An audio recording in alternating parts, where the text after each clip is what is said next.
G'day Internet, welcome back to another video. I want to start this one off with a question.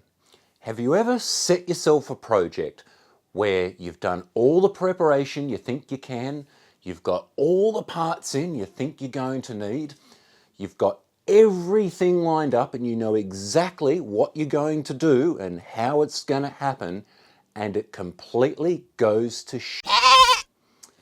That's what this project ended up being. It all started fine, but then I ran into a couple of small roadblocks. That was fine, got past them, and then hit a massive brick wall. This here is, hopefully, an Apple II. An Apple II Europlus to be specific, which, without getting into too many details, is essentially the PAL version of the Apple II Plus. There was also a J Plus for the Japanese market, if you're interested. I have been collecting these parts over the last month or so, and today I hope we're going to be able to put it all together and build an Apple II Plus, or Euro Plus. Forgive me if I kind of get the two constantly mixed up or say the wrong thing. But anyway, here are hopefully all the components that we need. I guess we might as well just start digging in. Right, these are the two main boxes I want to start with, primarily because if memory serves me right, these have the majority of the main components, at least, in them. So,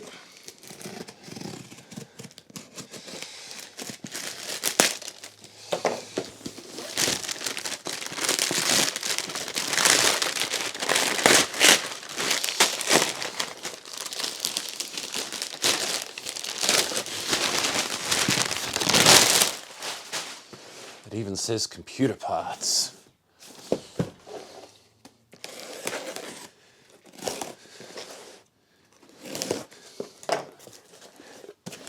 Right, what goodies await us? A whole bunch of foam packing, go on the floor. We have a card. This looks like a memory expansion card. Yes, language card. We have the keyboard, which is a bit dusty and has twigs hanging out of it. We have a power supply, which I'm guessing is going to need at least the reefer caps replaced. And the motherboard.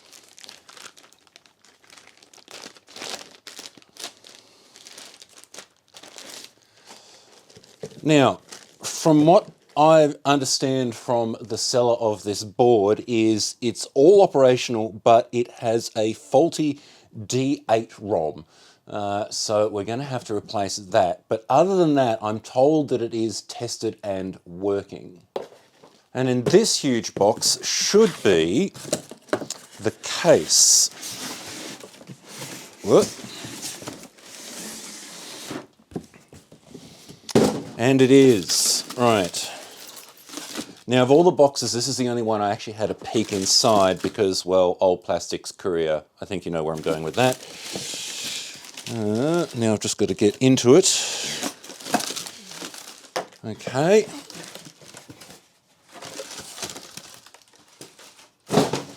Well, I can tell you that it's filthy dirty. It may not be showing up on camera, but I can tell you now that it is. And inside we have, it's taped to the case. I guess that's not a bad thing. I think this is a floppy drive controller. Cool, and that's kind of the basics of all we really need. Where I'm going to start is this. I'm going to strip anything metal out of this case and I'm going to give it a bath because it is filthy. And while that's drying, we can take a look at the power supply.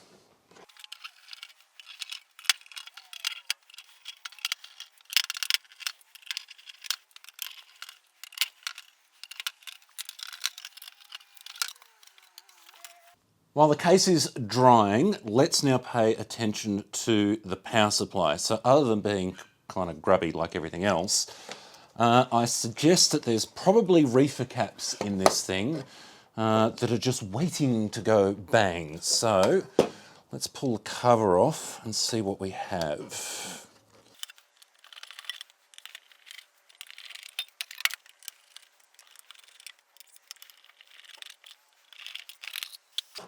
And here we go, and unsurprisingly, yes, that one there has already blown, and we've got this one here,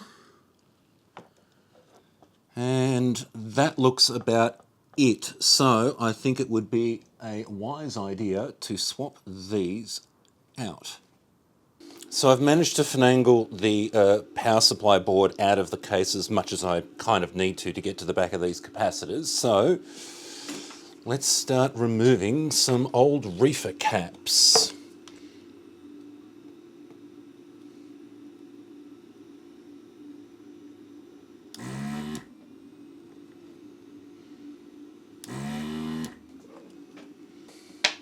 Right, reefer caps out.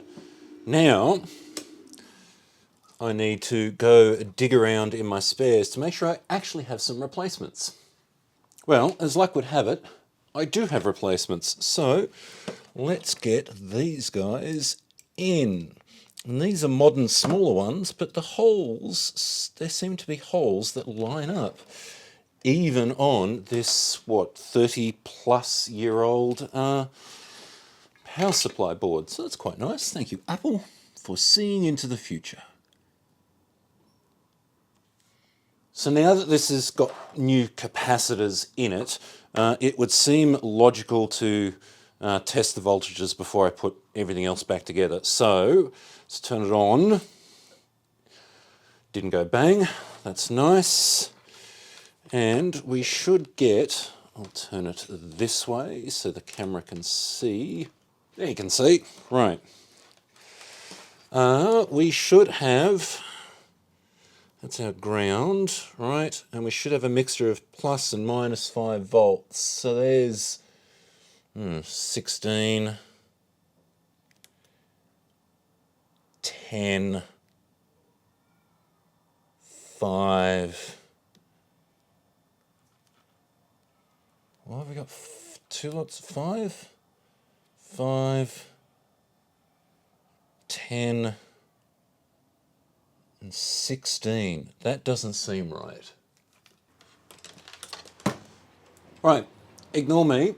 There seems to be because there's 2 different grounds here. I'm not sure what the other ground's for, but if I plug into this one here, I get 11, 5, minus 5, minus 11. So the voltages there are fine. Right, with the power supply with new capacitors and the voltages tested, there's really no reason not to plug the main board in and see if it works. Now, this is legitimately the first time I've powered this on. What I'm expecting is this. I'm expecting to see some signs of life, but for it not to boot properly, because I'm told that, which one is it? D8 ROM here is actually faulty. So let's see how we go. Right, we have a whole bunch of question marks, H's, and more question marks. Now, I don't know if that's what I should be expecting from a dead ROM, but that's what we have. So let's switch that off and pop out this D8 ROM.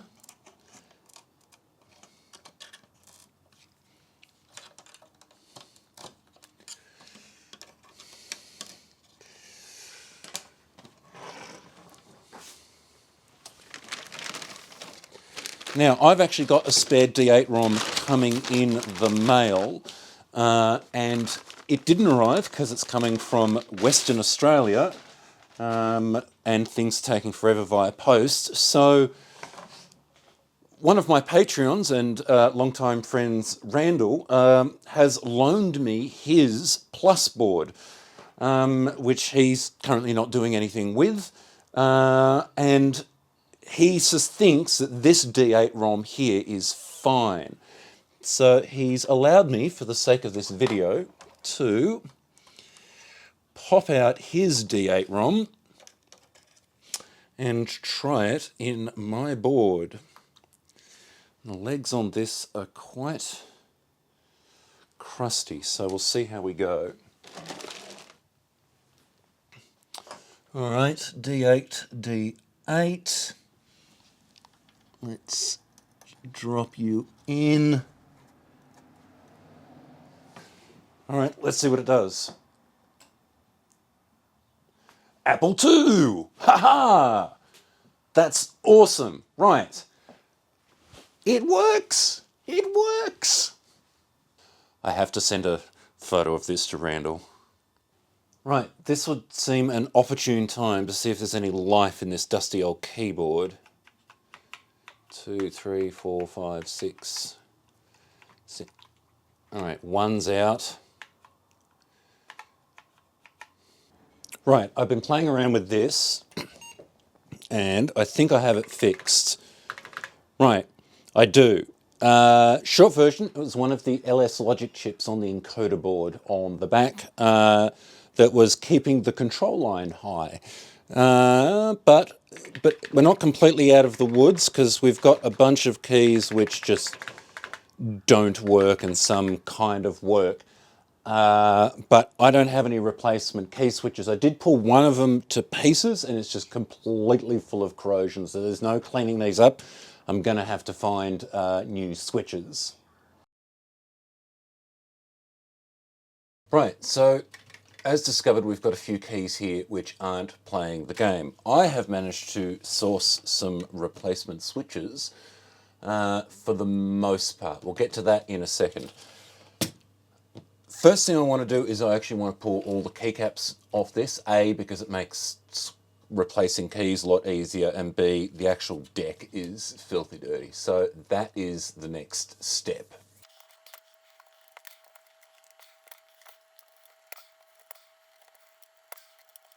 Ew, that's pretty gross. The good news is I don't have any broken stems, so I'm going to go put all the keycaps into a bowl of hot soapy water to let them soak, and I'm then going to give this a good brush off and probably a clean with some Windex. Right, with a brush off, it's less bad. I already know, and I had scribbled down here somewhere, which switches need replacing, but one of them I know is definitely number one. Now, I've already desoldered this one when I was working out what switches I needed, but the desoldering is actually the easy bit. It's unlatching it from this metal plate. So if we have a look, there's actually little clips on each side, and that's what actually holds it in. And you kind of have to pinch them and lift at the same time, which you always lose grip, but we can pop it out. However, then we reach the next problem. You'll notice that the stems are different. These are both ALP switches, but we have the short stem and the long stem. The Apple II Plus uses the long stem, so this is the switch I just removed, and these are the spare switches that I got. So the other part of this, for all the switches, and there's only 4 or 5 of them, I also need to switch over the stems because the base of these switches are exactly the same. So to do that, either with a craft knife or a small flathead screwdriver, you need to lever up and pinch off that grey bit there and hope that it doesn't clip back in. And do the same on the other side. And you want to be very careful because at the end of the day, this is 40-year-old plastic and it might go snap. But we should, with those unclipped, be able to pull it apart. So we have our base bit of plastic. We have our actual slider that we want. There's a spring which is rolled away. And in here, if I can remove it, this has already got a broken pin. This is the actual switch mechanism, and this is what's failed. I'm not going to go right into it, but there's basically a spring and there's multiple layers here which then touch each other, create a circuit, and there's your switch. But, so that's the old one disassembled. I now need to carefully disassemble the new one. And again, try not to snap it. Although if I snap this, I know I've got a spare over here that I can use. All right, that's mostly out.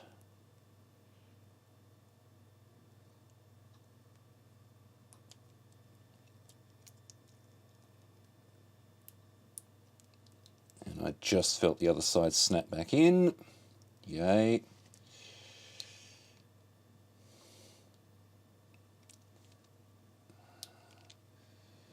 Right, maybe not.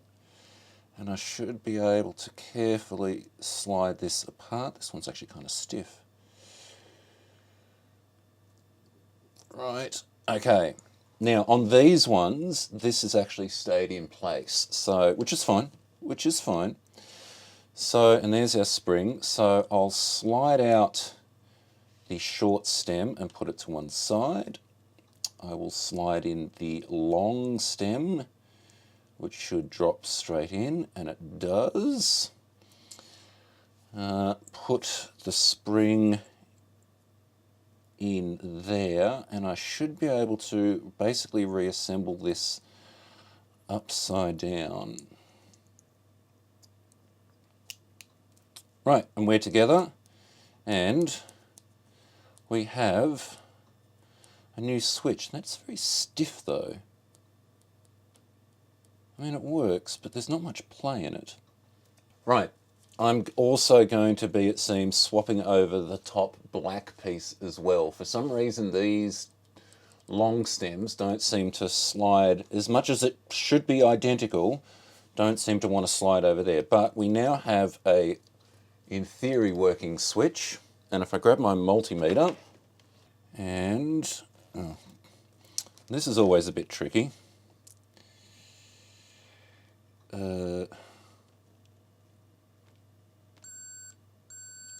Hey, it works.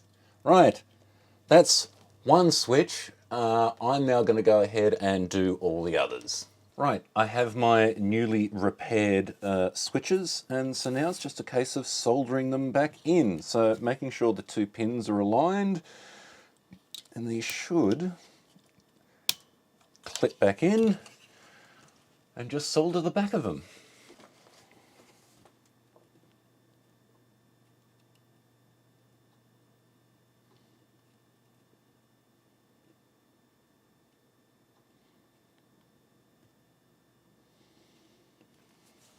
With the keyboard all back together, let's plug it in. Make sure I put it the right way round, because I'm pretty sure that's how I blew the 74 on the encoder board. Turn it on. Apple II. 1, 2, 3, 4, 5.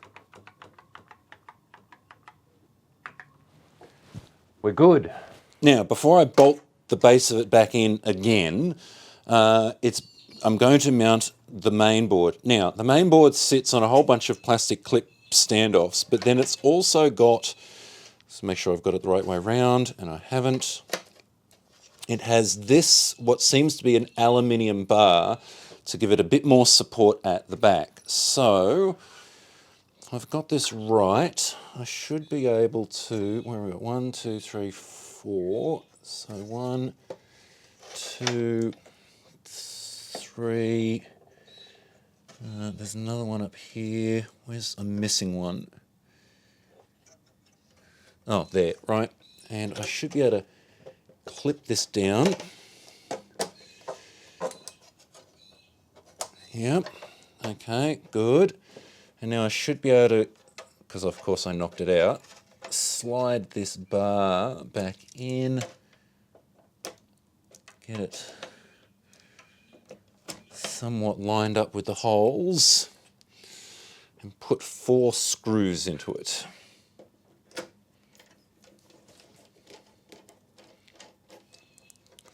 It'll be the wrong screw, it's not long enough. Right. Okay, that's all together. I might as well plug the power in while I'm at it so it's not dangling around. Now I can put this into the top case. Wait. I've got no way of plugging the keyboard in. Right. Okay. Flip it over. Remove top case. Plug keyboard in without bending any pins while holding everything in place. Nope, bent pins. Okay, disaster averted, pin repaired. Let's not do that again. All right.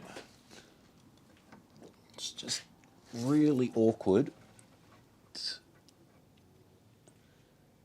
to get this in.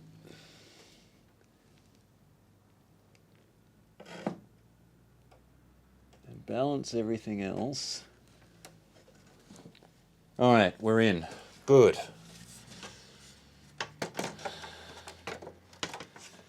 Now I should be able to bolt this thing back together again for, I think I'm up to the 4th or 5th time. It's starting to look like a computer. Right, this seems like a logical time to now give it another test, just in case. That works. And I seem to still have a working keyboard even after my connector repair. Now, this is only just a basic machine, so let's start adding some things to it. So the first thing I want to do is add this language card, which is essentially a RAM expansion. But to do that, we have to remove the last RAM chip on the board just here. So let me carefully lever that out.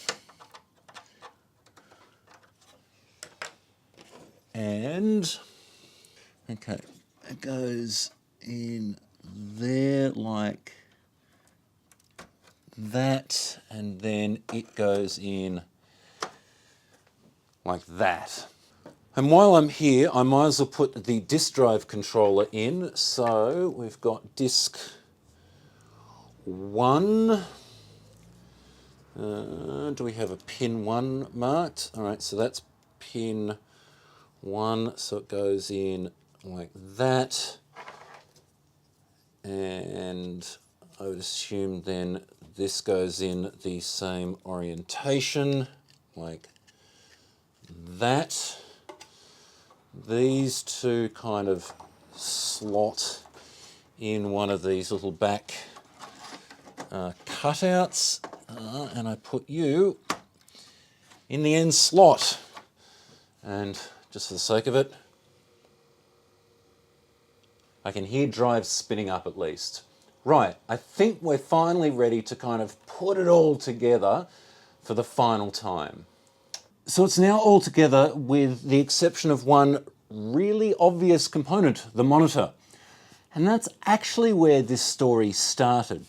A little while ago, while digging through an old storeroom that was being emptied out at work, I came across a tiny little 9-inch X-Security Sony monitor. This one, actually, probably shows you how good it was. But as soon as I saw that, I looked at it and just went, that would look perfect on an early Apple II. And so that's where all this sprung off. Regardless of the fact that the original monitor ended up being complete trash, it ended up with this. So in this box here is hopefully another working, lot better condition, little 9-inch Sony monitor. So let's get it out of the box.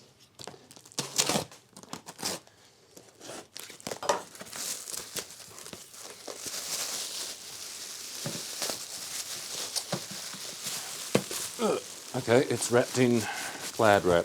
Hope that doesn't unravel. Right.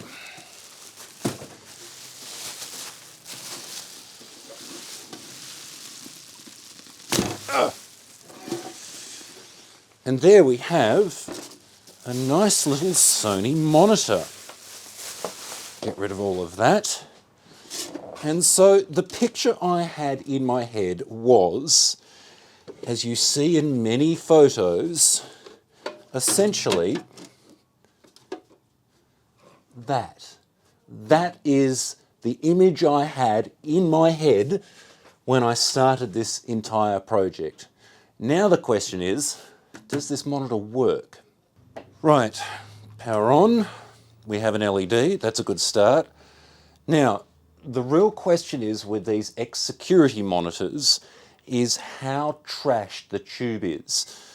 These monitors tend to run 24/7 for 20 odd years in a row, and so you end up with heaps of burn-in or really bad blooming where you try to bring the brightness up to a decent level, things like that. So, let's see how we go. And it actually doesn't look too bad. Let's just play with the brightness and contrast a little. Okay, so it's not the brightest monitor in the world, and it's a little on the blurry side, but all in all, it's actually not too bad. So it was at about this time in my little adventure that everything went to hell in a handbag. Just after I switched off the camera, I decided to pop in a copy of Oregon Trail just to see what it would do, and it did this, which is not exactly what I expected. Clearly, there was a problem somewhere. Now, being an old Apple, I did initially suspect a RAM issue, and I wasn't too far off the truth. However, if you know anything about the early Apple IIs, you'll know that it is essentially just a CPU, some ROMs, some RAM, and a whole stack of 74 series logic chips, which are not my area of expertise. I don't have that level of electronics or computer engineering knowledge. It's simply not something I've had to face before. So I launched into trying to find it, tearing my hair out for basically 2 weekends solid trying to solve it. I nearly got there at some point, but in my haste to try and get it all together, I accidentally put in a 74 series logic chip backwards. On the Apple II board, all the little notches actually point towards you, not away from you, so they kind of, anyway, they point the wrong way in my head. And then so I turned it off, pulled it out, put it back in the right way, turned it back on, nothing. Dead as a doornail. Went poking around everything I could possibly think of, eventually even busting out an oscilloscope, which I really don't know how to use other than the auto set button, and realized that I was getting 3.5 megahertz at the processor where it should be 1. It's at this point that I thought I had just destroyed the machine. However, with the unending patience and help from David Mutimer, we eventually narrowed it down to the clock generator, and after some reading and some studying of some diagrams and a lot of explanation from David, I finally started to make sense of how all the 74 chips regarding the clock generator all interact with each other, and I still couldn't fix it. No idea. In the end, what I actually did was take that spares board from Randall, take all the chips I was able to test and could mostly confirm that they were working, and populated that board, and the machine finally sprang to life. I then managed to get at least the bottom row of RAM chips all tested and working, which is the minimum you need to get an Apple II to boot. That allowed me to then boot from my disk a copy of Apple Cylon, which is a diagnostics program, and slowly but surely test all the other RAM chips and the ROMs to confirm that it was working. And lo and behold, late on a Saturday evening, after, like I said, 2 weekends solid of arguing with this machine, it sprang to life. And that's where we pick up this story. Before we keep going, just simply to show that I'm not making things up, this is actually the original board that I started this project with. And you can see all the chips that have been removed. That's how much testing and swearing and crying that this project resulted in. And a lot of these here are spare chips that I managed to source just in case, but if I took these out, these are all the chips that have been replaced or tested and failed, so on and so forth. This was not a small job. But with all the bad news out of the way, I should be able to switch this on. We get the nice disk drive sound and Oregon Trail boots. The only game that you should test an Apple II with. And there, after much stress and swearing and giving up and going back and lots of learning, I now have quite a nice early Apple II to add to the collection. Now obviously it's not an original Apple II because good luck finding one of them, or at least for a reasonable price, but a Europlus. But it's at this point I must give a massive, massive shout out to David Mutimer for his assistance, but mostly his patience with me on this project. There is absolutely no way I would have been able to get this machine working on my own. The faults with this machine were just way beyond my knowledge, and I'll make no claims that I know what I'm doing at the best of times, let alone with the kind of faults that this machine had. So, thank you, David. This machine is basically alive because of you, and I will put his email address down below. That's not to hassle him for free tech support by any stretch of the imagination, but David is the guy that sells the Booti card for the Apple IIs, and he's got a new revision of that just about to come out, which should make it a little easier to both for him to build, primarily so he can get more out on the market and try and shorten his waiting list a little. But for now, that will pretty much do it. If you liked the video, click like, subscribe, all that kind of stuff. If you would like to help support the channel, I am now on Patreon, just like these wonderful people just here. But until then, I will see you in the next one.